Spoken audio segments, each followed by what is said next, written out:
ஹல்லேலூயா. எல்லாம் Bible scholarship ரொம்ப அருமையாக பேசுவாங்க நம்முடைய பிள்ளைகள். ரொம்ப ஆச்சரியமாக இருக்கும். எப்போ நீங்கள் பார்க்கணும் அந்த பைபிள் ஸ்டடிங்கில் நீங்கள் அந்த இஸ்ரேலுடைய யாத்திரைகள், அவர் எங்கெல்லாம் பாளையம் இறங்கினாங்க, அந்த பாளையத்தினுடைய ஒவ்வொரு காரியத்தை இவங்க விலக்கி பேசும்போது எனக்கே ஆச்சரியமாக இருக்குது. கர்த்தருடைய நாமம் மகிமைப்படுவதாக. அவர்கள் அப்படியே ஜெபத்தோடு அவர்கள் ஆரம்பிப்பார்கள்.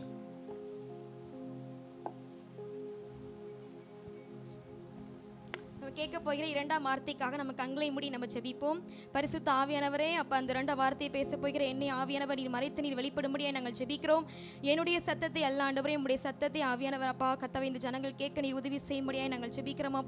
அப்பா தொடர்ந்து நீர் ஆளுகை செய்யும்படியாக நாங்கள் ஜெபிக்கிறோம். அப்பா மாம்சம் ஒன்று கிரியை செய்யாதபடி ஆவியானவர் நீர் கிரியை செய்யும்படியாக நாங்கள் ஜெபிக்கிறோம். அப்படி நசரேனாகிய இயேசு கிறிஸ்துவின் நாமத்தில் ஜெபிக்கிறோம் நல்ல பிதாவே, ஆமென். நான் பேச போறது ரெண்டாவது வார்த்தை. அந்த சிலுவையில எத்தனை பூக்கள் இருக்குன்னு எண்ணி சொல்லுங்க பார்க்கலாம். 7 பூக்கள் இருக்கு. சிலுவையில பூத்த 7 பூக்களை குறித்து தான் இந்த நாளில் நம்ம தியானிக்க போகிறோம். அடுத்த ஸ்க்ரீன் ஷேர் பண்ணுங்க. இந்த எல்லாம் சேர்ந்து வாசிக்கலாமா? சிலுவையில் பூத்த அந்த 7 பூக்கள்: மன்னிப்பு, ரட்சிப்பு, பராமரிப்பு, அங்கலாய்ப்பு, தவிப்பு, அர்ப்பணிப்பு, ஒப்புவிப்பு. முதலாவது பூவை நம்ம பார்த்துட்டோம், மன்னிப்பு என்கிற பூவை. இரண்டாவது பூ ரட்சிப்பு. வாசிக்கலாம். லூக்கா 23:43 வசனத்தை வாசிக்கலாம். இன்றைக்கு நீ என்னுடனே கூட பரதீசியில் இருப்பாய் என்று மெய்யாகவே உனக்கு சொல்லுகிறேன். இதுதான் இரண்டாவது வார்த்தை. ஆண்டவராகிய இயேசு கிறிஸ்து சிலுவையில் பேசின இரண்டாவது வார்த்தை. அதில் பரதீசியில் இருப்பாய் அப்படின்னு நம்ம பார்க்குறோம்ல. அந்த பரதீசு அப்படின்னா என்ன அப்படின்னா, பரதீசு அப்படின்றது தேவனுடைய சந்நிதியில் இருக்கிற ஒரு ஆசீர்வாதமான ஒரு இடம். அதில் ஒரு ஆவிக்குரிய அர்த்தம். பரதீசி அப்படின்னா ஆவிக்குரிய அர்த்தம் என்ன அப்படின்னா, தேவனோடு இருப்பது. அப்படி இல்லை அப்படின்னா சமாதானம், சந்தோஷம் நிறைந்த ஒரு இடம். பரதீசு அப்படின்னா நீதிமான்களின் ஓய்வு அப்படின்னு சொல்லுவாங்க. பரதீசு அப்படின்னா பரலோகத்தின் ஒரு பகுதி அப்படின்னு சொல்லுவாங்க. பரதீசு அப்படின்னா தேவன் தருகிற ஒரு நித்திய வாழ்க்கை அப்படின்னு கூட சொல்லலாம். பரதீசு அப்படின்றது அது ஒரு இடம் மட்டும் கிடையாது, தேவனோடு இருக்கிற ஒரு வாழ்க்கையை அது குறிக்குது. அடுத்த ஸ்கிரீன் ஷேர் பண்ணுங்க. இந்த பரதீசுக்கு எபிரேய மொழியில பார்த்தோம் அப்படின்னா, பழைய ஏற்பாட்டில் நம்ம வேதத்தில் பார்த்தோம் அப்படின்னா, ஆதியாகமத்துக்கு முன்னாடி ஒரு பேச்சு இருக்கும் பாருங்களேன். அது எதுலேருந்து மொழிபெயர்த்தாங்க அப்படின்னு சொல்லி அங்கே போட்டிருப்பாங்க. மூல பாஷையாகிய எபிரேய பாஷையிலிருந்து தமிழில் மொழிபெயர்க்கப்பட்டது அப்படின்னு சொல்லி போட்டிருப்பாங்க. பழைய ஏற்பாட்டில் எபிரேய மொழியில் கான் ஏடேன் அப்படின்னு நம்ம பார்க்குறோம். கேன் அப்படின்னா தோட்டம், ஏதேன் அப்படின்னா சந்தோஷம், ஆனந்தம். அது எப்படி சொல்லுவாங்க அப்படின்னா ஆனந்தத்தின் தோட்டம், அப்படி இல்லைன்னா சந்தோஷத்தின் தோட்டம் அப்படின்னு சொல்லி சொல்லுவாங்க. நான் எபிரேய மொழியில அந்த இன்றைக்கு நீ என்னுடனே கூட பரதீசியில் இருப்பாய், அந்த வார்த்தையை நான் எபிரேய மொழியில வாசிக்கிறேன். கி கயோன் டெஹே இம்மாதி பெகான் ஏதேன் அப்படின்னு நம்ம வாசிக்கிறோம். கி கயோன் அப்படின்னா இன்றைக்கு அப்படின்னு, டெஹே இம்மாதினா என்னுடனே கூட, பெகான் ஏடேன் அப்படின்னா என்னோட கூட பரதீசியில் இருப்பாய் அப்படின்னு பார்க்குறோம். அதான் கான் ஏடேன் அப்படின்னு பார்க்குறோம். அந்த காலத்தில் யூதர்கள் இந்த பரதீசை என்ன சொல்லுவாங்க அப்படின்னா ஏதேன் தோட்டம் தான் சொல்லுவாங்க. அந்த காலத்தில் இருக்க யூதர்கள் எல்லாருமே இதை என்ன சொல்லுவாங்க அப்படின்னா ஏதேன் தோட்டம், பரதீசு அப்படின்னா ஏதேன் தோட்டம் சொல்லுவாங்க. அந்த காலத்து ராஜாக்கள் என்ன பண்ணுவாங்க அப்படின்னா தங்களுக்கு தாங்களே ஒரு ப்ரைவேட்டாக என்ன பண்ணுவாங்க அப்படின்னா ஒரு பார்க் மாதிரி அவங்க ரெடி பண்ணுவாங்க, ஒரு தோட்டம் மாதிரி. அதை என்னன்னு சொல்லுவாங்க அப்படின்னா பரதீசு அப்படின்னு சொல்லுவாங்க. அவங்களுக்கு ப்ரைவேட் பிளேஸ்ன்னு சொல்லுவாங்க. இப்போ அவங்க எல்லாத்தையும் வெள்ளை மாளிகையில் உங்களை டின்னர் கூப்பிட்டா உங்களுக்கு எப்படி இருக்கும்? சந்தோஷமா இருக்கும்ல. வாழ்க்கையில் மறக்கவே முடியாத ஒரு சம்பவம் இதுதான். அப்போ அந்த காலத்தில் ராஜாக்கள் எல்லாருமே என்ன பண்ணுவாங்க அப்படின்னா அவங்களுக்கு தனியாக ஒரு தோட்டத்தை ரெடி பண்ணுவாங்க. அதை பரதீசு அப்படின்னு சொல்லுவாங்க. அடுத்து கிரேக்க மொழியில பார்க்கலாம். பரதீசு என்ற வார்த்தைக்கு கிரேக்க மொழியில புதிய ஏற்பாட்டில் பரதீசு அப்படின்னா பாரடியோசஸ் அப்படின்னு சொல்லுவாங்க. அதுக்கு வந்து அழகான தோட்டம், அப்படி இல்லைன்னா அரசரின் தோட்டம் சொல்லுவாங்க, அப்படி இல்லைன்னா மிகவும் பாதுகாக்கப்பட்ட ஒரு மகிழ்ச்சியான ஒரு இடம் அப்படின்னு சொல்லுவாங்க. ஆதியாகமம் 3 23 வசனத்தை வாசிக்கலாம். ஆதியாகமம் 3:23 வசனம். அவன் எடுக்கப்பட்ட மண்ணை பண்படுத்த தேவனாகிய கர்த்தர் அவனை ஏதேன் தோட்டத்திலிருந்து அனுப்பிவிட்டார். ஏன் அனுப்பிட்டாரு அப்படின்னா, மனிதன் பாவம் செய்ததினால ஏதேன் தோட்டத்தை இழந்தான். ஆனால் இயேசுவின் சிலுவையினால் அவன் பரதீசை பெற்றான். பாவம் வந்து ஏதேன் தோட்டத்தை இழக்க செய்தது. முதல் ஆதாம் பாவம் செஞ்சதுனால ஏதேன் தோட்டத்தை இழந்து போயிட்டான். ஆனால் ரெண்டாவது ஆதாமாகிய இயேசு கிறிஸ்து சிலுவையில் அறையப்பட்டதுனால நமக்கு பரதீசை பெற்று கொடுத்தார். அல்லேலூயா. தொடர்ந்து நம்ம ஏதேன் தோட்டத்திற்கும் அந்த கொல்கதா சிலுவையில் இருக்க அந்த வேறுபாடை நம்ம பின்னாடி பார்க்கலாம். பரதீசை பற்றி வேதத்தில் வந்து நிறைய வசனங்கள் இருக்குது. அதை நான் சொல்கிறேன், நீங்கள் குறிச்சிக்கோங்க, யார் வாசிக்க வேண்டாம். 2 கொரிந்தியர் 12 1-5 வசனம். அடுத்து லூக்கா 23:43. அடுத்து வெளிப்படுத்தின விசேஷம் 2 7. 2 கொரிந்தியர் 12 1-5, லூக்கா 23:43, வெளிப்படுத்தின விசேஷம் 2 7 வசனம். பரதீசு அப்படின்னா நம்ம என்ன சொன்னோம்? ஏதேன் தோட்டம், அது தேவனுடைய தோட்டம் பார்த்தோம். ஏசாயா 65 17-22 வசனம் வரைக்கும் நம்ம வாசிச்சோம் அப்படின்னா அதில் ஒரு வார்த்தை இருக்கும், விருட்சத்தின் நாட்களை போல என் ஜனத்தின் நாட்கள் இருக்கும். அந்த விருட்சம் எதை குறிக்குது அப்படின்னா, ஏதேன் தோட்டத்தில் அந்த நடுவில் இருந்த ஜீவ விருட்சத்தை குறிக்குது. அதைத்தான் நம்ம தொடர்ந்து அதை நம்ம வாசிக்கலாம்.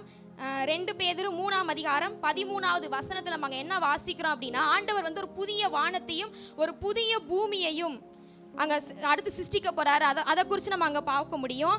அதே வெளிப்படுத்தின விசேஷம் 2 வசனத்தை வாசிக்கும் போது, ஜெயம் கொள்ளுகிறவனுக்கு பரதீசின் மத்தியில் இருக்கிற ஜீவ விருட்சத்தின் கனியே அவனுக்கு புசிக்க கொடுப்பேன் அப்படின்னு சொல்லிட்டு சொல்லி யோவானுக்கு ஆண்டவர் சொல்றாரு. அப்ப இது எதை குறிக்குது அப்படின்னா, அந்த பரதீசின் மத்தியில் இருக்க ஜீவ விருட்சம் அது ஒரு ஏதேன் தோட்டம். அப்ப ஏதேன் தோட்டத்தை ஆதாம் ஏவாள் வந்து பாவத்தினால் இழந்து போயிட்டாங்க. ஆனால் ஆண்டவராகி இயேசு கிறிஸ்து அந்த சிலுவை மரத்தில் ஏறினதுனால அதே ஏதேன் தோட்டத்தை நமக்கு மீண்டும் அவர் திருப்பி தரப்போறாரு. அதைத்தான் நம்ம இந்த 2 வசனத்துல வாசிக்கிறோம். அடுத்து லூக்கா 23:42 வசனம்.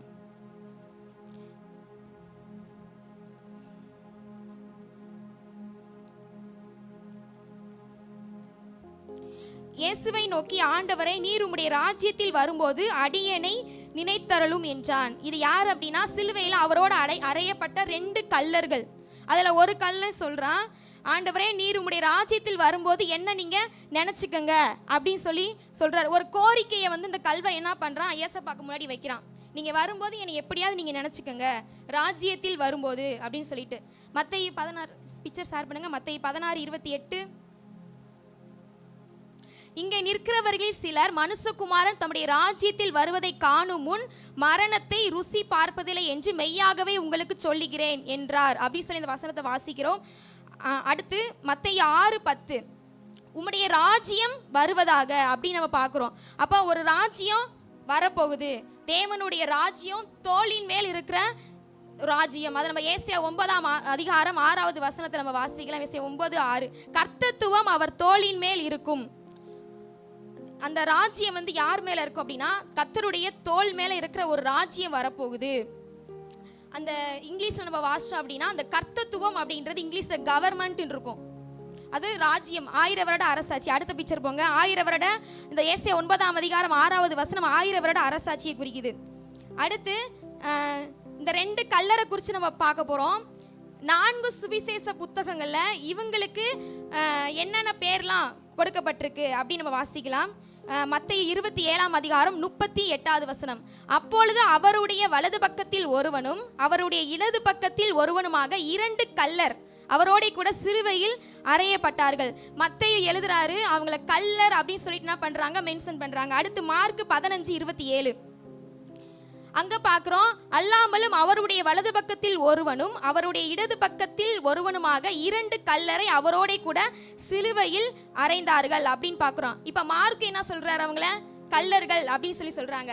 அடுத்து லூக்கா 23:33, கபாலஸ்தலம் என்று சொல்லப்பட்ட இடத்தில் அவர்கள் சேர்ந்த பொழுது அங்கே அவரையும் அவருடைய வலது பக்கத்தில் ஒரு குற்றவாளியையும் அவருடைய இடது பக்கத்தில் ஒரு குற்றவாளியும் சிலுவையிலே அறைந்தார்கள். இங்க லூக்கா என்ன சொல்றாரு, அவங்களுக்கு பேர் குற்றவாளி அப்படின்னு சொல்றாங்க. அடுத்து யோவான் 19:18, அங்கே அவரை சிலுவையில் அறைந்தார்கள், அவரோட கூட வேறு 2 பேரை 2 பக்கங்களிலும் இயேசுவை நடுவிலுமாக சிலுவையில் அறைந்தார்கள். யோவான்ல பார்க்குறோம், அவருக்கு பேர் கொடுக்கல, அந்த 2 பேர் அப்படின்னு சொல்லி தான் கொடுத்துருக்குறாங்க. இந்த கல்லனை வந்து யூதர்கள் எப்படி அழைப்பாங்கன்னா, கிரேக்க வார்த்தையில லெஸ்டாய் அப்படின்னு அழைப்பாங்க. லெஸ்டாய் அப்படிதான் என்ன பண்ணுவாங்கன்னா அழைப்பாங்க. கல்லர் அப்படின்னு நம்ம என்ன பண்ணுவோம், உடனே திருடன் அப்படி சொல்லுவோம். இவங்க வந்து சாதாரண திருடர்கள் அப்படின்னு சொல்லிட முடியாது. இவங்க யார் அப்படின்னா போராளிகள். இவங்க பயங்கரமான போராளிகள். நம்ம வாசிச்சோம் அப்படின்னா, அந்த நல்ல சமாரியன் கதையில வாசிச்சோம் அப்படின்னா, கல்லர்னால அவங்க கல்லர் கையில் அகப்பட்டு குற்றுயிராய் விட்டு போயிட்டாங்க அப்படின்னு சொல்லி நம்ம வாசிக்கிறோம். அப்போ இவங்க என்ன பண்ணுவாங்கன்னா அரசியல் போராளிகள். இவங்க சாதாரண திருடர்கள் கிடையாது. ரோமர்களுக்கு எதிராக என்ன பண்ணுவாங்க அப்படின்னா புரட்சியை உண்டாக்குவாங்க. ரொம்ப அவங்களோட என்ன பண்ணுவாங்கன்னா யுத்தம் செய்யறதுக்கு ஒரு போராளிகளை தான் இந்த கல்லர் அப்படின்ற வார்த்தையை வந்து ரோமர்கள் வந்து லெஸ்டாய் அப்படின்னு சொல்லி அவங்கள வந்து அழைப்பாங்க. நம்ம வேதத்தில் வாசிக்கிறோம், ஏசப்பா கிட்ட வந்து ஒருத்தன் வந்து நல்ல போதகரே அப்படின்னு சொல்லிட்டு வருவான். அப்போ ஏசப்பா என்ன சொல்வாரு, பிதா தவிர வேற ஒருவன் யாருமே நல்லவன் இல்லை அப்படின்னு சொல்லி சொல்வாரு. நான் இந்த கல்லர் அப்படின்றத அந்த பேரை வச்சு தான் இன்னைக்கு நம்ம தியானிக்க போறோம். இந்த உலகத்துல யாருமே நல்லவள் அப்படின்லாம் சொல்லிட முடியாது. ஆனா சொல்லலாம், சிலர் சொல்லுவாங்க நல்லவங்க அப்படின்னு சொல்லிட்டு. ஆனா நான் இந்த கல்லனுக்கு 2 கல்லனுக்கு வச்ச பேர் என்ன அப்படின்னா நல்ல கல்லன் நல்ல கல்லன் பேர் வச்சது. லூக்கா 23:40-41 வசனம் வாசிக்கலாம். லூக்கா 23:40 மற்றவன் அவனை நோக்கி, நீ இந்த ஆக்கினைக்குட்பட்டவனாய் இருந்தும் தேவனுக்கு பயப்படுகிறது இல்லையா? 41 நாமோ நியாயப்படி தண்டிக்கப்படுகிறோம், நாம் நடப்பித்தவைகளுக்கு தக்கதாக பலனை அடைகிறோம், இவரோ தகாதது ஒன்றை நடப்பிக்கவில்லையே என்று அவனை கடிந்து கொண்டு. ஆண்டவர் நடுவுல சிலுவை ஏசப்பா தொங்கிட்டு இருக்காங்க. 2 பக்கத்துல, வலது பக்கத்துல இடது பக்கத்துலயும் 2 கல்லன் இருக்காங்க. அதுல ஒரு கல்லை வந்து ஆண்டவர் வந்து இகழ்ந்து பேசுறனால இன்னொரு கல்லை சொல்றான், அந்த நல்ல கல்லை சொல்றான், நம்ம நியாயப்படி தண்டிக்கப்படுறோம், இவர் தகாதது ஒன்றுமே செய்யல, இவர் வந்து குற்றவாளி கிடையாது, நாம வந்து குற்றம் செஞ்சவங்க, அதனால நம்ம என்ன பண்றோம், சிலுவையில இது நியாயப்படி நமக்கு கொடுக்கப்படுற தண்டனை இது ஓகே. ஆனா அவர் அப்படி கிடையாது, அவர் குற்றமே செய்யாத ஒரு நல்ல மனிதர், பரிசுத்தவான் அப்படி சொல்லிட்டு மறைமுகமா இந்த நல்ல கல்லன் சொல்றான் ஆண்டவரை பத்தி. இந்த நல்ல கல்லன் ஆண்டவராகிய இயேசு கிட்ட பார்த்த ஒரு காரியம் என்ன அப்படின்னா, அவருடைய வாழ்க்கை, இயேசுவின் வாழ்க்கையை பார்த்து இந்த கல்லன் என்ன பண்றான் அப்படின்னா மனம் திரும்புறான். அதைத்தான் நம்ம லூக்கா 23:34 வாசிக்கிறோம். அப்பொழுது இயேசு, பிதாவே இவர்களுக்கு மன்னியும். அங்க இருக்க 2 கல்லர் மாத்திரம் கிடையாது, அங்க இருக்க பரிசேயர், வேதபாரகர், மூப்பர் எல்லாருமே என்ன பண்றாங்க, ஆண்டவராகிய இயேசு முதல் வார்த்தை பேசும்போது எல்லாருமே கேட்கறாங்க, பிதாவே இவர்களுக்கு மன்னியும், இவர்கள் அறியாமல் செய்கிறார்கள் அப்படி சொல்லி அந்த கேட்கிற அந்த மன்னிப்பு வார்த்தைய பக்கத்துல இருக்க ஒரு நல்ல கல்லன் கேட்டு என்ன பண்றான், மனம் திரும்பிட்டான். ஏசப்பாவுடைய மன்னிப்பின் வார்த்தை அவரை பார்த்து இந்த கல்லன் என்ன பண்ணிட்டான், மனம் திரும்பிட்டான். ஏசப்பா வேதனையில் இருந்தாலும் மற்றவர்கள் ரட்சித்தார். பிதாவே இவர்களுக்கு மன்னியும் அப்படி சொல்லி என்ன பண்றார், மற்றவர்கள் ரட்சிக்கிறார். இந்த அன்பும் மன்னிப்பும் தான் இந்த கல்வனை வந்து அவனுடைய இருதயத்தையே மாத்துச்சு. இன்னைக்கு நம்முடைய இருதயத்தை அது மாற்றுது. அந்த வார்த்தை, ஆண்டவர் சொன்ன அந்த வார்த்தை நம்முடைய இருதயத்தை மாற்றுகிறதா? 3வதாக அந்த கல்லன் தன்னை தாழ்த்தி இயேசு உயர்த்துறான்.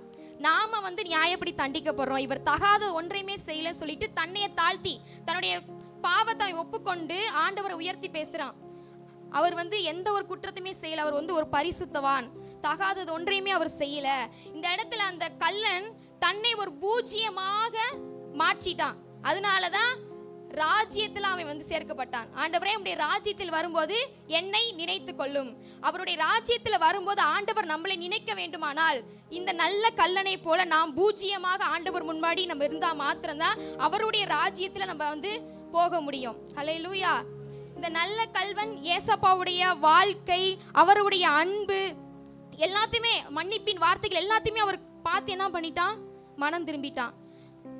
இன்றைக்கு நாம ஏசப்பாவை காண்பிக்கிறோமா இல்லை நம்மளே காண்பிக்கிறோமா? நம்முடைய ஸ்டேட்டஸ், நம்முடைய செல்வாக்கு, பணம், நம்ம போட்டிருக்க ட்ரெஸ்ஸு, இதை நம்ம காண்பிக்கிறோமா இல்லை நம்ம ஏற்றுக்கொண்ட இயேசு கிறிஸ்துவை நம்ம காண்பிக்கிறோமா? அந்த ஆண்டவர் சிலுவையில் வந்து தன்னுடைய அன்பை, எதற்காக அந்த உலகத்துக்கு வந்தேன்னு சொல்லி அவர் அந்த சிலுவையில் காண்பித்து விட்டு போயிட்டார். இன்றைக்கு நாம் யாரை காண்பிக்க போகிறோம்? ஆண்டவராகி இயேசுவை காண்பிக்க போகிறோமா இல்லை நம்மை காண்பிக்க போகிறோமா? நல்லா தெரிஞ்சுக்கங்க, கிறிஸ்தவனா வாழ்றது ஈஸி, கிறிஸ்தவலா வாழ்றது ரொம்ப ரொம்ப ஈஸி. ஆனா கிறிஸ்துவ போல வாழ்றது ரொம்ப கஷ்டம். கிறிஸ்துவ போல வாழ்றது ரொம்ப ரொம்ப ரொம்ப கஷ்டம். 2 கூட்டங்களை நான் காண்பிக்க விரும்புறேன் இந்த இடத்துல. யாராச்சும் ஒருத்தங்க பைபிள்ல வாசிக்கலாமா? மத்தேயு 27ஆம் அதிகாரம் 39 இருந்து 44 வசனங்கள் வரைக்கும் யாராவது ஒருத்தர் வாசிக்கலாம். மத்தேயு 27ஆம் அதிகாரம் 39 இருந்து 44 வசனங்கள் வரைக்கும். நல்லா கை தட்டி ரிசீவ் பண்ணுங்க. வார்த்தை இவ்வளோ அழகாக தியானிச்சு கஷ்டப்பட்டு அவங்க என்ன பண்ணிக்க வந்து நம்ம மத்தியில் அழகாக என்ன பண்ணுறாங்க, ப்ரொசீட் பண்ணுறாங்க. நீங்கள் நல்லா ஒரு அல்லேலூயா சொல்லுங்கள் அல்லது கை தட்டுங்க. அல்லேலூயா. அவங்க அப்போ உற்சாகமாக இருக்கும். சும்மா இல்லை, இவங்க எவ்வளோ நேரம் அதுக்கு டைம் எடுத்திருப்பாங்க. கர்த்தரை மையப்படுவதா நம்ம நல்லா ரிசீவ் பண்ணி அவங்க உற்சாகப்படுத்தி அவங்க சொல்லும் போது சில நல்ல வார்த்தைகளுக்கு நம்ம அப்ரிஷியேட் பண்ணி கை தட்டுவோம். 2 கூட்டங்களை பார்க்குறோம். ஒன்று வந்து மெஜாரிட்டி, இன்னொன்று வந்து மைனாரிட்டி. மெஜாரிட்டி அப்படின்னா அதில் எத்தனை பேர் இருக்கிறாங்கன்னா 10 பேர் இருக்கிறாங்க, அவங்க தான் மெஜாரிட்டி. மைனாரிட்டியில் எத்தனை பேர் இருக்கிறாங்க? 2 பேர் தான் இருக்காங்க. இப்போ அந்த 2 கூட்டத்தை நம்ம பார்க்க போகிறோம். மத்தேயு 27ஆம் அதிகாரத்தில் 39 நம்ம வாசிக்கலாம். அந்த வழியாய் நடந்து போகிறவர்கள் அவர்கள் தலைகளை துலுக்கி தேவாலயத்தை இடித்து 3 நாளைக்குள்ளே கட்டுகிறவனே, உன்னை நீயே ரட்சித்துக்கொள், நீ தேவனுடைய குமாரனானால் சிலுவையிலிருந்து இறங்கி வா என்று அவர் என்ன பண்றாங்க? தூசிக்கிறாங்க. அடுத்து அப்படியே பிரதான ஆசாரியரும் வேதபாரகரும் மூப்பரும் பரியாசம் பண்ணி மற்றவர்களை ரட்சித்தான், தன்னைத்தான் ரட்சித்துக் கொள்ள திராணி இல்லை. இவன் இஸ்ரவேலின் ராஜாவானால் இப்பொழுது சிலுவையிலிருந்து இறங்கி வரட்டும், அப்பொழுது இவனை விசுவாசிப்போம். தன்னை தேவனுடைய குமாரன் என்று சொல்லி தேவன் மேல் நம்பிக்கையா இருந்தானே, அவர் இவன் மேல் பிரியமா இருந்தால் இப்பொழுது இவனை ரட்சிக்கட்டும் என்றார்கள். அவரோட கூட சிலுவையில் அறையப்பட்ட கல்லரும் என்ன பண்றாங்க? அப்படிதான் பரியாசம் பண்றாங்க. இந்த கூட்டம்ல யாரை நான் சொல்றேன் அப்படின்னா, இந்த கூட்டம் வந்து மெஜாரிட்டி. அங்க இருக்க என்ன பண்றாங்க? வழியில போறவன் கண்டவேல என்ன பண்றாங்க? ஆண்டவரை பார்த்து பரியாசம் பண்றாங்க, தூசிக்கிறாங்க. அவரோட அறையப்பட்ட சிலுவையில் அறையப்பட்ட கல்லர்கள் என்ன பண்றாங்க? தூசி, அதுல ஒரு கல்லையும் தூசிக்கிறான். அந்த நேரத்துல பெரும்பாலான ஜனங்கள் எல்லாருமே ஏசப்பாவை என்ன பண்றாங்க? புகழ வேண்டி அவங்க என்ன பண்றாங்க? இகழ்ந்து பேசுறாங்க. போர் சேவகர், மூப்பர், வேதபாரகர் எல்லாருமே என்ன பண்றாங்க? வழியில் நடந்து போறவங்க எல்லாருமே என்ன பண்றாங்க? ஆண்டவரை பரியாசம் பண்ணி தூசிக்கிறாங்க. ஒரு காலத்துல ஆண்டவர் கழுதை மேல ஏறி வர்றப்ப ஓசனா, உன்ன தாவீதின் குமாரனுக்கு ஓசனா என்று சொல்லி குருத்தோலையை கையில் ஆட்டி கொண்டிருந்த ஜனங்கள் தங்களின் வஸ்திரத்தை எல்லாம் விரித்து அவரை வரவேற்ற ஜனங்கள் இப்ப என்ன பண்றாங்க? அப்ப புகழ்ந்து பேசின ஜனங்கள் இப்ப எப்படி பேசுறாங்க? ஆண்டவரை இகழ்ந்து பேசுறாங்க. அந்த கல்லன், இன்னொரு கல்லன் என்ன பண்றான்? நீ கிறிஸ்துவானால், தமிழ் பொது மொழிபெயர்ப்புல மேசியான் இருக்கும், நீ மேசியா அப்படின்னா உன்னையும் நீ காப்பாத்திக்க, என்னையும் நீ காப்பாத்திக்க, இறங்கி வா சிலுவையிலிருந்து அப்படி சொல்லி என்ன பண்றான்? அந்த கல்லனும் என்ன பண்றான்? ஆண்டவரை இகழ்ந்து பேசுறான். பாருங்க, எல்லாம் நல்லா கவனிச்சுக்கங்க. உண்மை வந்து பல நேரங்கள்ல மெஜாரிட்டியில இருக்கவே இருக்காது. உண்மை பல நேரங்கள்ல மெஜாரிட்டியில இருக்கவே இருக்காது. நம்ம வேதத்துல, அடுத்த பிக்சர் ஷேர் பண்ணுங்க. வேதத்துல பல இடங்கள்ல பார்த்தோம் அப்படின்னா மைனாரிட்டி கூட தான் ஆண்டவர் இருப்பார். இந்த படத்தை பார்த்து யாருன்னு கண்டுபிடிங்க? எலியா. அடுத்த வசனம் 1 ராஜாக்கள் 18:22. 1 ராஜாக்கள் 18:22. அப்பொழுது எலியா ஜனங்களை நோக்கி, கர்த்தரின் தீர்க்கதரிசிகள் மீந்திருக்கிறவன் நான் ஒருவன், பாகாலின் தீர்க்கதரிசிகளோ 450 பேர். நம்மளாம் தான் என்ன பண்ணியிருப்போம்? 450 பேரை பார்த்து ஓடியே போயிருந்திருப்போம். ஆனால் எலியா என்ன பண்ணுறாரு? நான் ஆராதிக்கிற தேவன் உண்மை இல்லவர், அவர் தான் தெய்வம் என்று நிரூபிக்க ஒரே ஒரு ஆள் தான். மைனாரிட்டி. எலியா யாரு? மைனாரிட்டி. 450 தீர்க்கதரிசிகள் மெஜாரிட்டியில் இருக்கிறாங்க. அடுத்து மத்தேயு 7ஆம் அதிகாரம், அடுத்த வசனம் மத்தேயு 7:13. இடுக்கமான வாசல் வழியாய் உட்பிரவேசியுங்கள், கேட்டுக்கு போகிற வாசல் விரிவும் வழி விசாலவுமாய் இருக்கிறது, அதன் வழியாய் பிரவேசிக்கிறவர்கள் அநேகர். ஆண்டவர் என்ன சொல்றாரு? இடுக்கமான வாசல் வழியா பிரவேசிங்கன்னு சொல்றாங்க. ஆனா அநேகர் என்ன பண்ணிடுறாங்க? கேட்டுக்கு போற வாசல் என்ன பண்ணிடுறாங்க? தெரிந்து கொள்றாங்க. ஆனா அதுல போறவங்க தான் யாரு? அநேகர். அடுத்த ஷேர் பண்ணுங்க. பாருங்க, பரலோக ராஜ்யத்துக்குள்ள மைனாரிட்டி எத்தனை பேரு? 2 பேர் தான். மெஜாரிட்டி அதிகமான பேர் இருக்கிறாங்க. எல்லாரும் ஒரு வழியில போறனால அந்த வழி சரியான வழி அப்படின்ற அர்த்தமே கிடையாது. ஆண்டவருடைய வழி சில நேரத்துல எப்படி இருக்கும் அப்படின்னா மைனாரிட்டியில தான் இருக்கும். மெஜாரிட்டி இயேசுவை நிராகரிச்சாங்க. ஆனா அந்த மைனாரிட்டியில இருந்த அந்த ஒரு கல்வன் பரதீசை பெற்றான். நீங்க மைனாரிட்டியில இருக்க விரும்புறீங்களா? மெஜாரிட்டியில இருக்க விரும்புறீங்களா? அடுத்த பிக்சர் ஷேர் பண்ணுங்க. மத்தேயு 22:14. அந்தபடியே அழைக்கப்பட்டவர்கள் அநேகர், தெரிந்து கொள்ளப்பட்டவர்கள் சிலர் என்றார். அடுத்து தெரிந்து கொள்ளப்பட்டவர்கள் 2 பேர் தான். ஆண்டவர் சொல்றாரு, வருத்தப்பட்டு பாரம் சுமக்கிறவங்களே நீங்க எல்லாரும் என்கிட்ட வாங்க, நான் உங்களுக்கு இளைப்பாறுதல் தரேன், எல்லாருமே என்கிட்ட வாங்கன்னு சொல்றாரு. எல்லாருமே ஆண்டவர் அழைக்கிறாரு. அழைச்சவங்க அழைச்சவங்க தெரிந்து கொள்ளப்பட்டவர்கள் மாத்திரம் எங்க போக முடியும்? பரலோக ராஜ்யத்துக்கு போக முடியும். அழைக்கப்பட்டவர்கள் அநேகராக இருந்தாலும் யார் பரிசுத்தமா வாழ்றாங்களோ அவங்க மாத்திரம்தான் பரலோக ராஜ்யத்துக்குள்ள போக முடியும். அவர்கள் தான் தெரிந்து கொள்ளப்பட்டவர்கள். அல்லேலூயா. நீங்க எந்த கூட்டத்தில் இருக்க விரும்புறீங்க? மைனாரிட்டியில் இருக்க விரும்புறீங்களா? அப்ப பரலோக ராஜ்யம் உங்களுக்கு தான். அந்த கல்வன் மைனாரிட்டியில் இருந்ததுனால பரதீசை பெற்றான். இன்னைக்கு நம்மளும் மைனாரிட்டியில் இருந்தோம் அப்படின்னா பரதீசை நம்ம வந்து பெற்றுக்கொள்ள முடியும். 2 கல்வர்களை குறித்து பார்த்துட்டே இருக்கிறோம். ஒரே நிலை, ஆனா வேறு வேறு முடிவு. அவங்களுடைய நிலை எப்படி இருந்துச்சு? சிலுவையில அறையப்பட்டாங்க, ஒரே நிலை. ஆனா அவங்களுடைய முடிவு மட்டுமே வித்தியாசமானது, வேறு வேறு முடிவு. ஒரே குற்றம், ஒரே சிலுவை தண்டனை, ஒரே மரண தண்டனை. ஆனா இதுல ஒருவன் இகழ்ந்தான், அவனுடைய முடிவு தீர்ப்புல முடிஞ்சிச்சு. ஒருவன் மனம் திரும்பினான், மற்றொருவன் மனம் திரும்பினான், அவனுடைய முடிவு பரதீசில, அவனுடைய வாழ்க்கை பரதீசில முடிவானது. நீங்க இகழ போறீங்களா இல்ல மனம் திரும்ப போறீங்களா? நான் சொன்னேன்ல, ஒருவன் இகழ்ந்தான், அவன் வாழ்க்கை எதுல முடிஞ்சிச்சு? தீர்ப்புல முடிஞ்சிச்சு. பொதுமொழி பெயர்ப்புல பார்த்தோம் அப்படின்னா வாசிச்சோன்னா நம்ம அங்க பார்க்குறோம், ஆக்கினை தீர்ப்புக்கு உட்பட்டவனா இருந்தும் அப்படின்னு நம்ம அங்கே வாசிக்கிறோம் லூக்காவில். ஆனால் பொதுமொழி பயிர்ப்பில் எப்படி இருக்குன்னா தீர்ப்பு அப்படின்னு இருக்கும். நீங்கள் தீர்ப்பை பெற விரும்புகிறீங்களா இல்லை பரதீசை பெற விரும்புகிறீங்களா? ஏசப்பாவுடைய சிலுவை மட்டும் அங்கே இல்லாமல் இருந்துச்சுன்னா இந்த 2 கல்வருடைய வாழ்க்கை எதில் தான் முடிஞ்சிருக்கும்? தீர்ப்பில் தான் முடிஞ்சிருக்கும். தீர்ப்புனா என்னதுன்னா ஆக்கினை தீர்ப்பு, தண்டனை சொல்லுவாங்க, தண்டனையில் முடிஞ்சிருக்கும். எல்லா மனிதருமே ஆக்கினை தீர்ப்புக்கு உரியவங்க, எல்லாருமே குற்றவாளிகள் தான், எல்லாருமே மரண தண்டனைக்கு பாத்திரவான்கள் தான். ஆனால் ஆண்டவராகி இயேசு கிறிஸ்து சிலுவையில் போனதுனால அந்த மரணத்திலிருந்து ஆண்டவர் நம்மளை விடுதலையாக்குவதற்காக அவர் சிலுவையில் போனார். அதனால நம்ம என்ன பண்ணுறோம்? மரண தண்டனைக்கு நீக்கப்பட்டு பரலோக ராஜ்யத்தை சுதந்திரிக்கிறவர்களாக நம்ம இருக்கிறோம். ஒரு வசனத்தை வாசிக்கலாம். ரோமர் 3:23. எல்லாரும் பாவம் செய்து தேவ மகிமையற்றவர்களாகி, பிறக்கிற குழந்தை கூட எப்படி தான் பிறக்குது? பாவத்தில் தான் பிறக்குது. அதனால தான் வசனம் சொல்லுது எல்லாரும் பாவம் செய்து. அதை வந்து எப்படி சொல்லுவாங்கன்னா ஜென்ம பாவம்னு சொல்லுவாங்க. நம்ம விவரம் தெரிஞ்சு நம்ம செய்கிற பாவம் என்ன பாவம்னா கர்ம பாவம். இந்த 2 பாவத்துக்குமே ஆண்டவராகி இயேசு கிறிஸ்து தன்னையே பலியாய் சிலுவையில் ஒப்பு கொடுத்தாரு.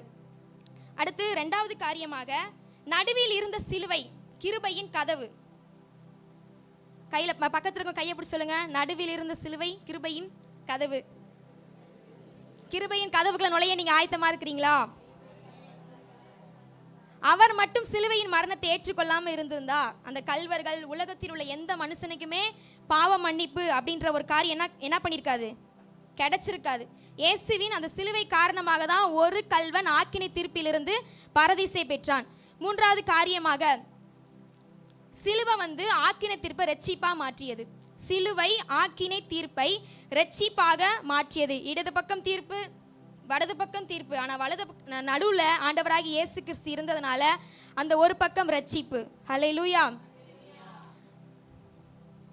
அந்த பிக்சர் ஷேர் பண்ணுங்க. முன்னாடி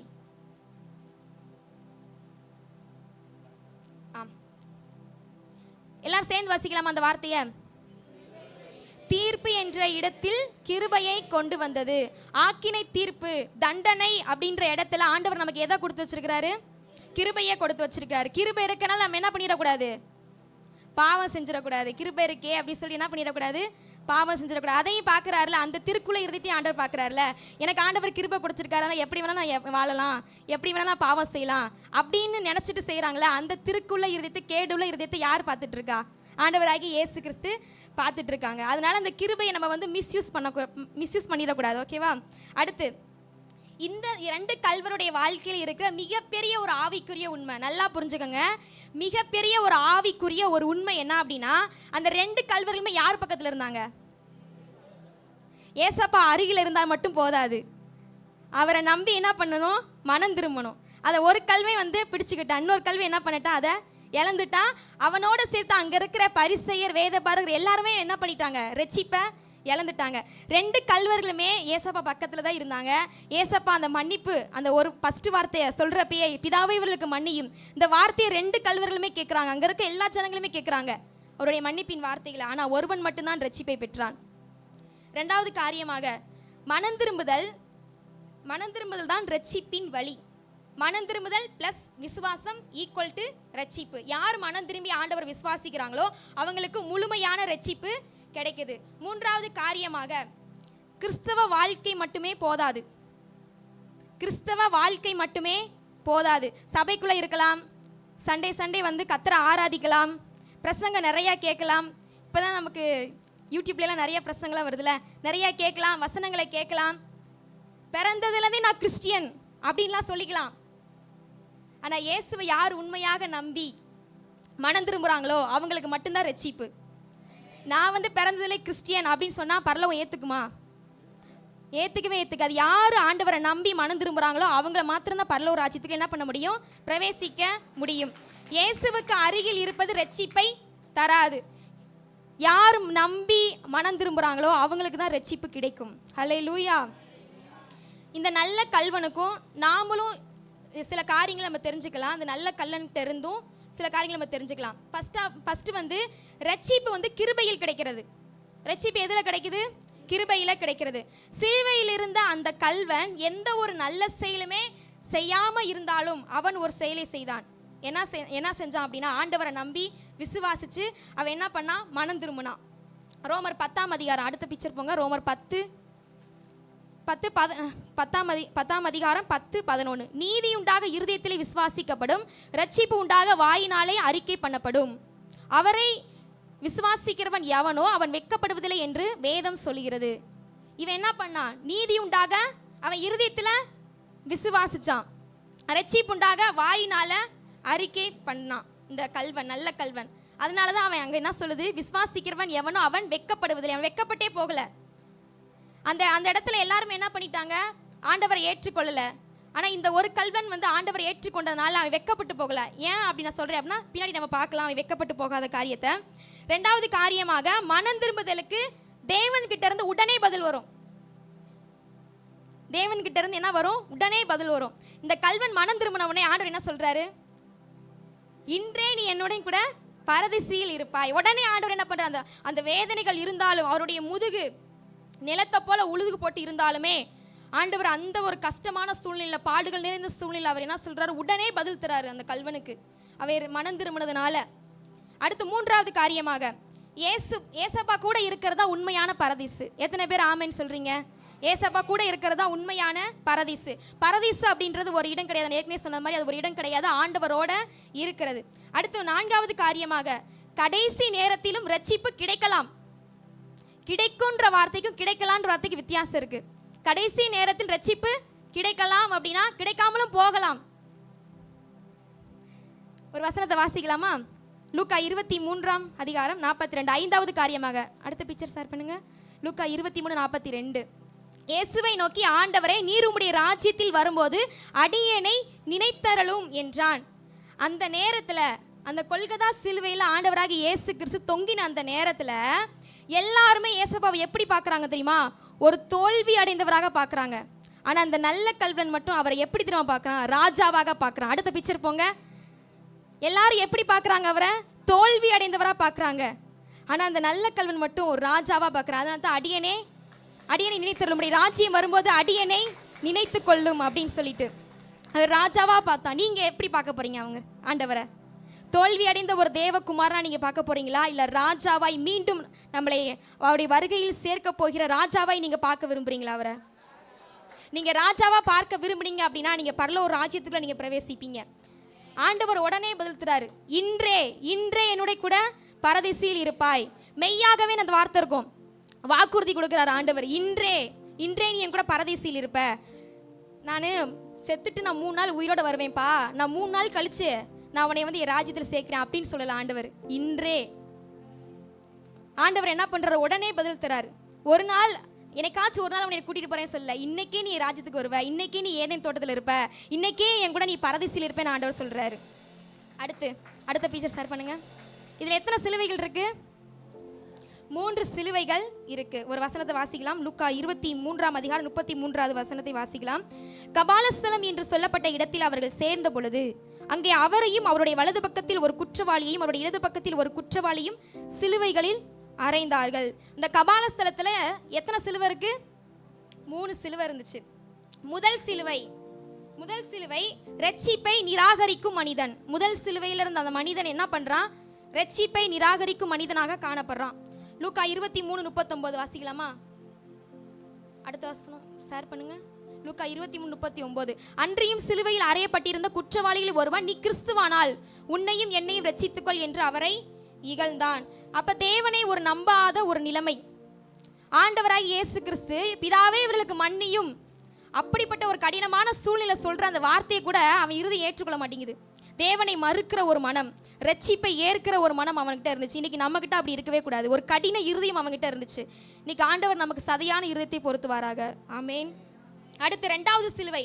நடுவுல யார் தொங்குனா? ஆண்டவராகிய இயேசு கிறிஸ்து. 2ஆம் சிலுவையில ரட்சிப்பை தரும் இயேசுவானவர் தொங்கிக் கொண்டிருந்தார். பாவ மன்னிப்பிற்கான வழி ஆண்டவராகிய இயேசு கிறிஸ்து. நானே வழியும் சத்தியமும் ஜீவனுமாய் இருக்கிறேன், என்னை அல்லாமல் ஒருவனும் பிதாவிடத்தில் வரவே முடியாது. அப்ப நடுவில் இருந்த சிலுவை ரட்சிப்பை தருகிற இயேசு கிறிஸ்து நம்ம ஏற்றுக்கொண்டா மாத்திரம் நம்ம எங்க போக முடியும்? பரலோக ஒரு ராஜ்யத்திற்கு போக முடியும். அந்த சிலுவை தான் கிருபையின் கதவு. மனிதனுக்கும் தேவனுக்கும் இடையிலான பாவத்தை துண்டித்து தைரியமாய் கிருபாசனத்தில் செல்கிற பாக்கியத்தை அந்த சிலுவை நமக்கு பெற்றுக் கொடுத்தது. ஹல்லேலூயா. அடுத்து 3வது சிலுவை, ரட்சிப்பை ஏற்றுக்கொள்ளும் மனிதன். 3வது சிலுவை, அதான் நல்ல கல்வன். ஒரு வசனத்தை வாசிக்கலாம். லூக்கா 23ஆம் அதிகாரம் 40-41. மற்றவன் அவனை நோக்கி, நீ இந்த ஆக்கினைக்குட்பட்டவனாய் இருந்தும் தேவனுக்கு பயப்படுகிறது இல்லையா? நாமோ நியாயப்படி தண்டிக்கப்படுகிறோம், நாம் நடப்பித்தவர்களுக்கு தக்க பலனை அடைகிறோம், இவரோ தகாதது ஒன்றையும் நடப்பிக்கவில்லையே என்று சொல்லி என்ன பண்றான்? இன்னொரு கல்வனை கடிந்து கொள்றான். இவன் என்ன பண்றான்? நம்ம வந்து குற்றம் செஞ்ச குற்றவாளிகள், அவர் குற்றமே செய்யாத ஒரு பரிசுத்தவான் அப்படின்னு சொல்றான். உண்மையாகவே என்ன பண்றான்? தன்னுடைய பாவத்தை ஏற்றுக்கொண்டு, நான் ஒரு குற்றவாளி தான், நான் பாவம் செஞ்சவன், எனக்கு நியாயப்படி இந்த தண்டனை கரெக்ட் தான் அப்படின்னு சொல்றான். உண்மையான ஒரு மனம் திரும்புதல் இது. அந்த உண்மையான மனம் திரும்புதல் தான் ஆண்டவர் வந்து பார்க்குறாரு, அதைத்தான் விரும்புறாரு. உண்மையான மனம் திரும்புதல் உங்ககிட்ட என்கிட்டயும் வேணும்னு சொல்லி ஆண்டவர் விரும்புறாரு. கடைசி நேரத்திலும் ரட்சிப்பு கிடைக்கும் என்கிறதான சாட்சி இந்த 3வது சிலுவை. ஹல்லேலூயா. ஒரு சிலுவையில் ஷேர் பண்ணுங்க. ஒரு சிலுவையில் ரட்சிக்கப்பட்டவன், இன்னொரு சிலுவையில் ரட்சகர், இன்னொரு சிலுவையில் ரட்சிப்பை இழந்தவன். ரட்சிக்கப்பட்டவங்க என்ன பண்ணணும்? இப்போ ரட்சிக்கப்பட்ட கல்வன் என்ன பண்ணுறான்? சாட்சியாக இருக்கிறான். இன்னைக்கு நம்ம அவனை குறித்து நம்ம பேசுகிறோம்ல, அப்போ நம்ம ரட்சிக்கப்பட்டா நம்மளை குறித்து என்ன பண்ணணும்? வேற யாராச்சும் பேசணும். அப்படிப்பட்ட ஒரு சாட்சியுள்ள வாழ்க்கை நம்ம என்ன பண்ணணும்? வாழணும். அடுத்து ரட்சகர். பழைய ஏற்பாட்டில் வந்து எகிப்தில் வந்து இஸ்ரேல் ஜனங்கள் அடிமையாக இருந்தாங்க. அவங்களை விடுதலை ஆக்குவதற்காக ஒரு ரட்சகன் ஆண்டவர் எழுப்பினார். அவர் தான் யார் அப்படின்னா மோசே. அடுத்து தெபரால பார்த்தோம் அப்படின்னா, என்னுடைய கிராமங்கள் எல்லாம் பாலாய் போயிருக்கு, நான் வந்து எழும்புவேன் அப்படின்னு சொல்லி என்ன பண்றாங்க? தெபரால் வந்து எழும்புறாங்க. இன்னைக்கு ஆண்டவராகிய ரட்சகர் சிலுவையில் தொங்குனதுனால தான் இன்னைக்கு உலகத்தில் இருக்க எல்லா ஜனங்களுக்குமே மன்னிப்பு, ஒரு மீட்பு கிடைச்சிருக்கு. நாமளும் ஒரு மோசையை போல ஒரு ரட்சகனாய், ஒரு ரட்சகியாய், தெபராலை போல நம்ம எழும்ப வேண்டும் என்று ஆவியானவர் விரும்புகிறார். ஹல்லேலூயா. அடுத்து 3வது சிலுவை, ரட்சிப்பை இழந்தவன். ஆண்டவர் நமக்கு வாய்ப்பு கொடுக்கிறாரு. இது கூட ஒரு கடைசி வாய்ப்பா இருக்கலாம். ஒருவேளை இந்த இடத்துல நீங்க ஞானஸ்நானம் பெறாம, ஆண்டவரை ஏற்றுக்கொள்ளாம நீங்க இருந்தீங்க அப்படின்னா, அந்த கல்வனை போல நீங்க ரட்சிப்பை இழந்துடக்கூடாதுன்னு ஆண்டவர் இன்னைக்கு உங்களோட பேசிக்கிட்டு இருக்கிறாரு. உடனே நீங்க ஞானஸ்நானம் எடுக்கணும்னு சொல்லி ஆண்டவர் உங்களோட பேசுறாங்க. ரட்சிப்பை இழந்துடாதீங்க. இது கூட கடைசி வாய்ப்பா இருக்கலாமே. இப்ப இந்த நிமிஷத்துக்குள்ள ஆண்டவருடைய வருகை வந்துச்சு அப்படின்னா நீங்க கைவிடப்பட்டு போயிருவீங்க. அதனால ஆண்டவராகிய இயேசு கிறிஸ்துவை இன்னைக்கே நீங்க ஏற்றுக்கொள்ளணும்னு சொல்லி ஆண்டவர் உங்களோட பேசி கொண்டிருக்கிறார். அல்லேலூயா. அடுத்தது பார்த்தோம், 3 சிலுவையில பார்த்தோம். நீங்க எந்த சிலுவையில இருக்கீங்க? நாம் எந்த சிலுவையில இருக்கிறோம்? இந்த 3 சிலுவையில நாம் எந்த சிலுவையில் இருக்கிறோம்? ஒரு மோசேவாய், ஒரு தெபோராலாய் நீங்க எழும்ப நீங்க ஆயத்தமா இருக்கிறீங்களா? அந்த 3ஆம் சிலுவையில தொங்கப்பட்ட கல்வன் இயேசுவை ஏற்று பரதீசை பெற்றான், சாட்சியாக மாற்றப்பட்டான். ஒரு சாட்சியா வாழ விரும்புறீங்களா? அடுத்து இன்னொரு இது ஷேர் பண்ணுங்க. பக்கத்துல இருக்க கையை பிடிச்சு சொல்லுங்க. 3 சிலுவை 2 முடிவு. 3 சிலுவை 2 முடிவு. அன்று கொல்கதாவில் 3 சிலுவைகள் இருந்தது. ஆனால் இந்த உலகத்தில் 2 முடிவுதான். ஒருவன் நிராகரித்தான், இன்னொருவன் மனம் திரும்பினான். ஏற்றுக்கொண்டவனுக்கு பரதீசு, நிராகரிப்பவனுக்கு தீர்ப்பு. நான் சொன்னேன் முன்னாடியே, தீர்ப்பு, ஆக்கினை தீர்ப்பு, தண்டனை.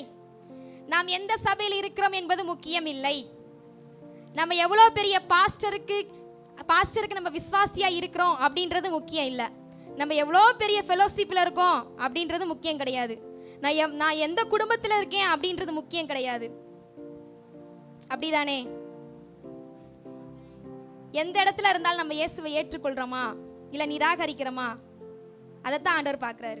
நான் பிறந்ததுலேருந்தே கிறிஸ்டின், எங்கள் அப்பா வந்து பாஸ்டர், எங்கள் அம்மா வந்து ஊழியக்காரமா அப்படின்னு சொல்லி நம்ம இருந்தாலும், நீ அந்த குடும்பத்தில் இருந்தாலும் நீ மனம் திரும்பி ரட்சிக்கப்பட்டா மாத்திரம்தான் எங்கே போக முடியும்? பரலோக ராஜ்யத்துக்கு போக முடியும். அல்லேலூயா. ஒரே பாவநிலை, ஒரே சூழ்நிலை, ஆனால் ஒரே இரட்சகர் தான். ஒரு வசனத்தை வாசிக்கலாமா? அப்போஸ்தலர் 4:12 அவராலே அன்றி வேறொருவராலும் ரட்சிப்பு இல்லை.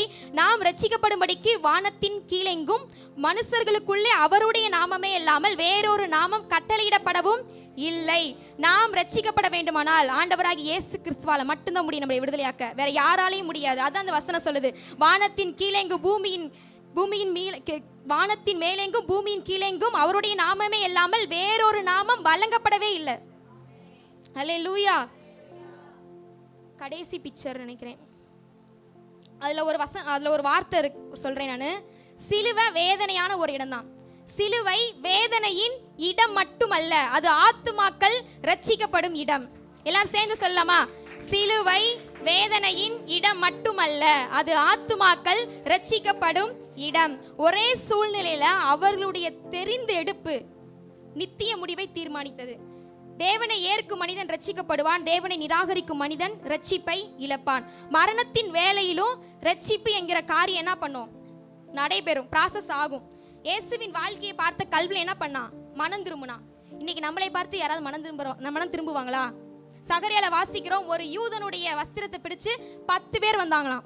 இன்னைக்கு நம்முடைய வஸ்திரத்தை பிடிச்சு ஒரு ஆளாவது வருமா? அப்படிப்பட்ட வாழ்க்கை நம்ம என்ன பண்ணணும்? வாழணும். ஆத்தும ஆதாயம் பண்றது ரொம்ப ரொம்ப ரொம்ப முக்கியமானது.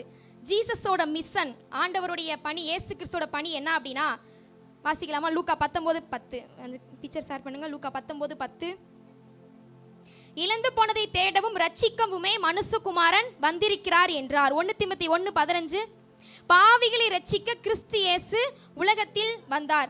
ஏசப்பா அந்த மரணத்தின் நேரத்தில் இருந்தாலும் ஒரு ஆத்மா அவர் என்ன பண்ணிட்டாரு? ஆதாயம் பண்ணிட்டாரு. அவர் இந்த உலகத்தில் 33 வருஷங்கள் இருந்தாங்க. ஆனால் எல்லா கிராமங்களுக்கு அவர் என்ன கார்லேயே போனார்? இல்லை தூதர்கள் தூக்கிட்டு போனாங்களா? நடந்தே தான் போனார். அவர் பிறந்ததுலேருந்து சாகுற வரைக்கும் அவர் என்ன பண்ணார்? ஆத்தும ஆதாயம் பண்ணார். இன்னைக்கு நாம் உயிரோட தான் இருக்கோம். நம்ம எத்தனை ஆத்துமக்கள் ஆதாயம் பண்ணலாம்? நிறைய ஆத்துமக்கள் என்ன பண்ணலாம்? நம்ம ஆதாயம் பண்ணலாம். வாசிக்கலாம் அந்த இதில். I am a soul winner, not a sin winner. அடுத்த பிக்சர் போங்க. இன்னொன்று முன்னாடி I am a soul winner, not a sinner. இப்போ அடுத்த பிக்சர் போங்க. ஏசப்பாவுடைய மிஷன், அவருடைய பணி என்ன அப்படின்னா, நான் ஆத்துமாக்களை ஆதாயப்படுத்துபவன், பாவங்களை ஆதாயப்படுத்துபவன் அல்ல. எல்லாம் பக்கத்தில் கையை பிடிச்சு சொல்லுங்க. நான் ஆத்துமாக்களை ஆதாயப்படுத்துபவன், பாவத்தை ஆதாயப்படுத்துபவன் அல்ல. அதுக்கு முன்னாடி பிக்சர் போங்க. I am a soul winner, not a sinner. நான் ஆத்துமாக்களை ஆதாயப்படுத்துகிறவன், நான் பாவி அல்ல. இதுதான் ஆண்டவருடைய பணி. ஹல்லேலூயா. ஓகே, அடுத்த பிக்சர் ஷேர் பண்ணுங்க. நம்ம பார்த்தோம்ல, பரதீசு அப்படின்னா என்னது? ஏதேன் தோட்டம். பழைய ஏற்பாட்டில் பரதீசு என்ற வார்த்தைக்கு தொடர்பான கருத்து என்ன அப்படின்னா ஏதேன் தோட்டம். நம்ம பார்த்தோம்ல எபிரேய மொழியில. இப்போ ஏதேன் தோட்டத்துக்கும் கொல்கதா சிலுவைக்கும் உள்ள தொடர்பை நம்ம என்ன பண்ண போறோம்? பார்க்க போறோம். முதலாவது, ஏதேன் தோட்டத்தில் பாவம் ஆரம்பிச்சிச்சு, கொல்கதா சிலுவையில் ரட்சிப்பு ஆரம்பிச்சிச்சு. ஏதேன் தோட்டத்தில் பாவம் செய்து யார் தோற்று போனா? மனிதன் தோற்று போனான்.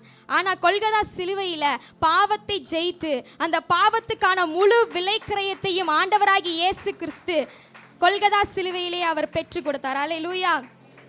அடுத்து மூன்றாவது காரியமாக, ஏதேன் தோட்டத்தில் நன்மை தீமை அறியும் மரம் இருந்துச்சு. ஆனால் கொல்கதா சிலுவையில் சிலுவை மரம் இருந்தது. ஒரு மரம் பாவத்தை கொண்டு வந்தது, இன்னொரு மரம், அந்த சிலுவை மரம், ரட்சிப்பை கொண்டு வந்தது. அல்லேலூயா. அடுத்து ஐந்தாவது காரியமாக, ஏதேன் தோட்டத்தில் மனிதன் பாவம் செஞ்சனால என்ன பண்ணா? செடிக்குள்ள மறைஞ்சுக்கிட்டான். ஆனால் கொல்கதா சிலுவையில் மீட்கப்பட்டான். ஆறாவது காரியமாக ஏதேன் தோட்டத்தில் கதவு மூடப்பட்டது, கொல்கதா சிலுவையில் கதவு திறக்கப்பட்டது. என்ன கதவு மூடப்பட்டுச்சு அப்படின்னா, ஆண்டவராகிய இயேசு கிறிஸ்து பகலின் குளிர்ச்சியான வேளையில யாரை சந்திக்க வராரு? ஆதாமையும் ஏவாளையும் சந்திக்க வராரு. இவங்க பாவம் செஞ்சு அந்த கனியை புசிச்சனால இப்ப என்ன ஆயிடுச்சு? அந்த கதவு மூடப்பட்டுருச்சு. அதனால கொல்கதா சிலுவையில் என்ன பண்ணுச்சு? கதவு திறக்கப்பட்டது. மீண்டும் நம்ம ஆண்டவரோட ஐக்கியம் வைப்பதற்காக திரைச்சீலை 2ஆ கிழிக்கப்பட்டு மகா பரிசுத்த ஸ்தலம் வரைக்கும் ஆண்டவர் நம்மை கொண்டு வந்தார். ஹல்லேலூயா. தைரியமாய் கிருபாஸ்தானத்தில் சேர்கிற அந்த பாக்கியத்தை அந்த கொல்கதா சிலுவை நமக்கு பெற்று கொடுத்தது. ஹல்லேலூயா.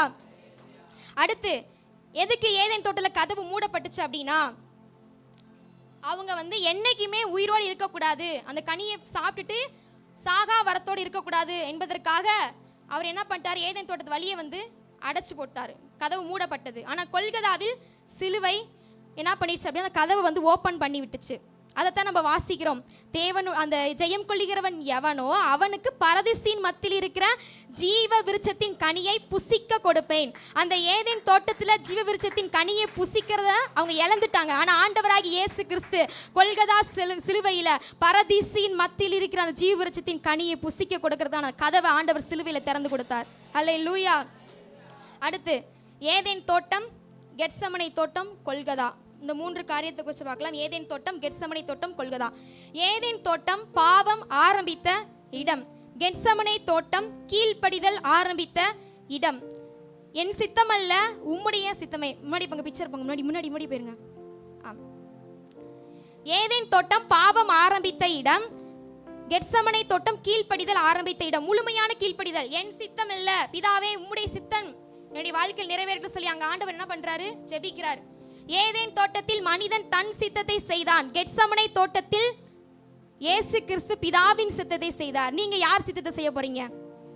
உங்க சித்தத்தை செய்ய போறீங்களா, இல்ல ஆண்டவராகி இயேசு கிறிஸ்துவின் சித்தத்தை செய்ய போறீங்களா? அன்றைக்கு ஆண்டவராகி இயேசு கிறிஸ்து பிதாவின் சித்தத்தை செஞ்சதனால தான் இன்னைக்கு நம்ம எல்லாம் சபையில உட்கார்ந்துருக்கிறோம். ஆமென். அடுத்து கொல்கதா ரட்சிப்பு நிறைவேறிய இடம். யோவான் 19:30 வாசிக்கிறோம். எல்லாம் முடிந்தது, பாவத்தின் கடனை அவர் செலுத்தி முடித்தார் நமக்காக. ரட்சிப்பின் வேலை நிறைவேறிய ஒரு இடம். அதெல்லாம் நிறைவேற்றி முடிச்சிட்டேன்னு சொல்லி ஆண்டவர் முடிந்தது அப்படின்னு சொல்லி ஒரு ஜெயகோஷத்தை ஆண்டவர் அங்கே விடுறதை பார்க்குறோம் நம்ம. முதலாவது ஏதேன் தோட்டம் பாவம் ஆரம்பித்த இடம், கெத்சமனை தோட்டம் கீழ்ப்படிதல் ஆரம்பித்த இடம், கொல்கதா ரட்சிப்பு நிறைவேறிய இடம். ஏதேன் தோட்டத்தில் மனிதன் தேவனை இழந்தான், ஆனால் கெத்சமனை தோட்டத்தில் இயேசு பிதாவின் சித்தத்தை செய்ததுனால கொல்கதா சிலுவையில மனிதன் மீண்டும் தேவனோடு சேரும் ஸ்லாக்கியத்தை பெற்றான். ஹல்லேலூயா. இப்போ அடுத்த பிக்சர் ஷேர் பண்ணுங்க. வீழ்ச்சியில் இருந்து மீட்சி வரை. வீழ்ச்சி எங்க ஆரம்பிக்குது? ஏதேன் தோட்டத்துல. சிலுவை நம்மளே மீட்சி வரைக்கும் அழைத்து கொண்டு வந்தது. அடுத்து அவங்க பாவம் செஞ்சதுனால ஏதேன் தோட்டத்துல சாபத்தை பெற்றுக்கொண்டாங்க. அந்த சாபத்தை ஆண்டவர் சிலுவையில் ஆசீர்வாதமா மாற்றி கொடுத்தாரு. இழந்த ஏதேனிலிருந்து மீட்கப்பட்ட ஏதேன் ஆண்டவர் நமக்கு கொடுக்க போறாரு. ஹல்லேலூயா.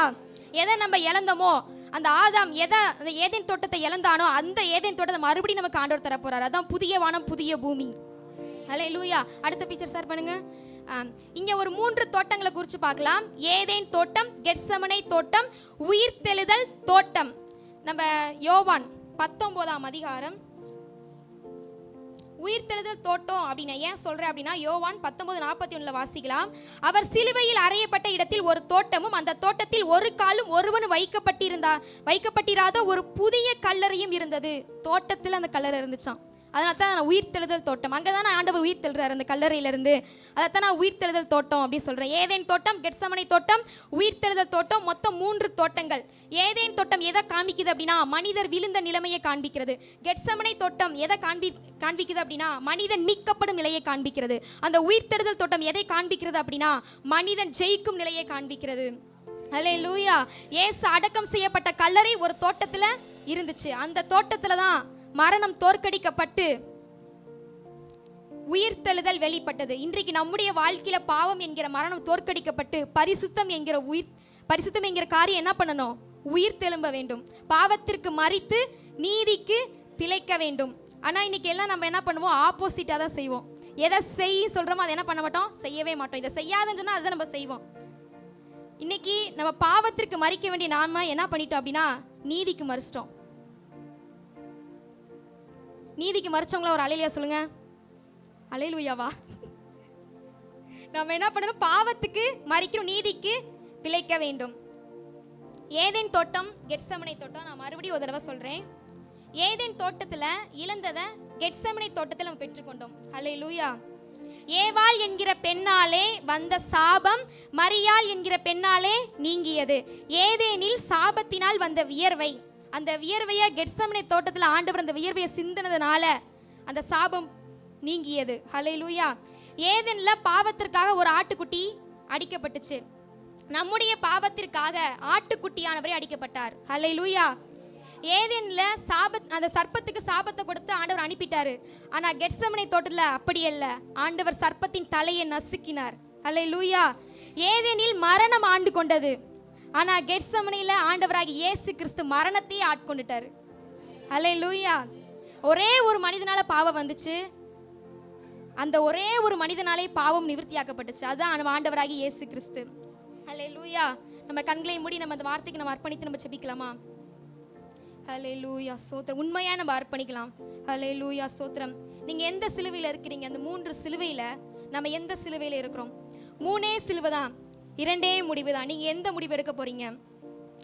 கிறிஸ்தவனா நீங்க வாழ விரும்புறீங்களா, இல்ல கிறிஸ்தவ போல நீங்க வாழ விரும்புறீங்களா? உங்களை நீங்களே கேட்டுங்க. கொஞ்சம் நிதானிச்சு நம்ம பார்க்கலாம். நீங்க சோல் வின்னரா இருக்க விரும்புறீங்களா, இல்ல சின்னரா இருக்க விரும்புறீங்களா? ஆத்துமா ஆதாயம் பண்ணிக்கிறவங்களா நீங்க இருக்க விரும்புறீங்களா, இல்ல ஒரு பாவியா இருக்க நீங்க விரும்புறீங்களா? மெஜாரிட்டி கூட்டத்தில் இருக்க விரும்புறீங்களா, இல்ல மைனாரிட்டி கூட்டத்தில் நீங்க இருக்க விரும்புறீங்களா? ஹல்லேலூயா. ஆவியானவரே ஸ்தோத்திரம் ஸ்தோத்திரம். உங்கள் வாழ்க்கையை நீங்க தீர்ப்புல முடிக்க போறீங்களா, இல்ல பரதீசில முடிக்க போறீங்களா? ஆண்டவர் ஜீவனை மரணை உங்க முன்னாடி வைக்கிறாரு, ஆசீர்வாதத்தை சாபத்தை உங்க முன்னாடி வைக்கிறாரு. நீங்க எதை தெரிந்து கொள்ள போறீங்க? ஆண்டவர் ஒண்ணு நம்மளை கட்டாயப்படுத்தவே மாட்டாரு. நீ ஆசீர்வாதத்தை நீ தெரிந்து கொள்ளணும் அப்படி சொல்லி என்ன பண்ண மாட்டாரு? கட்டாயப்படுத்தவே மாட்டாரு. அவர் அப்படிப்பட்ட ஒரு கொடூரமான தேவன் அல்ல. நான் 2 வைக்கிறேன், ஆசீர்வாதம் சாபம், ஜீவன் நரகம். எதை? நித்திய ஜீவனை வைக்கிறேன், நரகத்தை வைக்கிறேன். எதை நீ தேர்ந்தெடுக்க போற? இன்னைக்கு ஆண்டவர் உங்களை பார்த்து கேட்கிறார். இயேசுவா பக்கத்துல இருக்க விரும்புறீங்களா, இல்ல இயேசுவை நம்பி நீங்க மனம் திரும்ப விரும்புறீங்களா? இயேசப்பா உங்க வாழ்க்கையில நீங்க அவரை தோல்வி அடைந்தவரா நீங்க பாக்குறீங்களா, இல்ல ராஜாவாய் நீங்க பாக்குறீங்களா? ஒருவேளை அவரை தோல்வி அடைந்தவரா நீங்க பார்த்தீங்க அப்படின்னா, இன்றைக்கு மன்னிப்பு கேட்ட ஆண்டவரே, பாவமை நாங்கள் ராஜாவாய் நாங்கள் பார்க்க விரும்புகிறோம் என்று நம்ம அறிக்கையிடுவோமா? நீர் ராஜா, நீர் எங்களை அழைத்து செல்ல போகிற ராஜா என்று நம்ம அறிக்கையிடுவோமா? ஹல்லேலூயா ஹல்லேலூயா. ஆவியானவரே நன்றி அப்பா, நன்றி செலுத்துகிறோம் ஆவியானவரே. அப்பா ஸ்தோத்திரிக்கிறோம் அப்பா. அந்த நாளில் 2வது வார்த்தையை பேச உதவி செய்த தேவனுக்கு நன்றி செலுத்துகிறோம் ஆண்டவரே. அப்பா கர்த்தாவே ஏசப்பா, எங்களோடு நீர் அதிகமாய் பேசினதற்காய் நன்றி. இந்த வார்த்தைக்கு எங்களை நாங்களே அர்ப்பணிக்கிறோம் அப்பா. இழந்த ஏதென மீண்டுமாய் ஆண்டவரே சிலுவையினாலே எங்களுக்கு நீங்க மீட்டு கொடுத்ததற்காய் நன்றி ஆண்டவரே. ரட்சிப்பை ஒரு நாளும் இழந்து போய்விடாதபடி ரட்சிப்பை காத்துக்கொள்ள ஆத்தும ஆதாயம் செய்கிறவர்களாய் ஆண்டவரே எங்களை நீர் மாற்றும்படியாய் நாங்கள் ஜெபிக்கிறோம் தகப்பனே. நசரேயனாகிய இயேசு கிறிஸ்துவின் நாமத்தில் ஜெபிக்கிறோம் நல்ல பிதாவே. ஆமென். ஆமென். ஆமென். கரங்களை தட்டி கர்த்தரை மகிமைப்படுத்துவோம்.